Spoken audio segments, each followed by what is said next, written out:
আসসালামু আলাইকুম, সবাইকে স্বাগতম সুমিজ ওয়ার্ল্ডে। তো আজকে অনেক দিন পর আসলাম। আসলে মন মানসিকতা ভালো ছিল না কিছুদিন যাবৎ।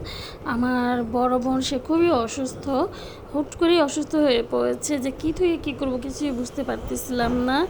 যাই হোক, যারা আমার ভিডিওতে দেখছেন অবশ্যই একটি সাবস্ক্রাইব করবেন, লাইক কমেন্ট শেয়ার বেশি বেশি করবেন এবং আমার সাথেই থাকবেন।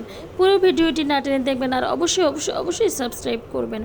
তো যে বলতেছিলাম, কদিন ধরে আসলে মন মেজাজটা ভালো ছিল না। আমার বোন হঠাৎ করে অসুস্থ হয়ে পড়েছিল। আসলে ছিল বলতে ও কিছুদিন যাবত নাকি হালকা অসুস্থ ছিল। এই যে আমরা 2 দিন ধরে মেডিকেলে ঘুরতেছিলাম। আসলে মেডিকেলে থাকা অবস্থাতে অতটা ভিডিও করা যায় না। আমি কোনো রকম ছোটোখাটোভাবে একটা ভিডিও শুধু করতে পেরেছিলাম, তো সেটাই আপনাদের সাথে শেয়ার করতেছি। তো এই যে কী আর করা, আসলে ও হুট করে এতটা অসুস্থ হয়ে পড়ছে। এই যে হুইল চেয়ারে বসে ও হাঁটতেও পারতেছিল না, ওর ঘাড়ে প্রচুর ব্যথা ছিল। আসলে ও নাকি ডাক্তার যতটা বলেছে, আমরা সিটি স্ক্যান করার পরে দেখতে পেয়েছি।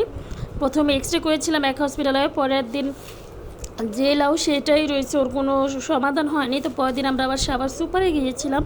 ওখানে যে প্রফেসর আছে তিনি খুব ভালো চিকিৎসা দেন। তো তিনি সিটি স্ক্যান দেওয়ার পরে বোঝা গেল যে তার তেমন কোনো সমস্যা নেই, কিন্তু আমরা আগে যে হাসপাতাল থেকে করেছিলাম সেখান থেকে বলেছিল তার হাড় ক্ষয় হয়েছে, তাই ঘাড়ে ব্যথা। কিন্তু এখান থেকে বলেছে কোনো সমস্যাই নেই হাড়ে, শুধু অতিরিক্ত মানসিক টেনশন করে, টেনশন থেকে এই অবস্থা। আর খাওয়া দাওয়া ঠিক মতো করে, দেখতেই পাচ্ছেন একদম দুর্বল, একদম চিকন সে। আমি যতটা স্বাস্থ্যবান, আমার বোন কিন্তু তার সম্পূর্ণ উল্টা।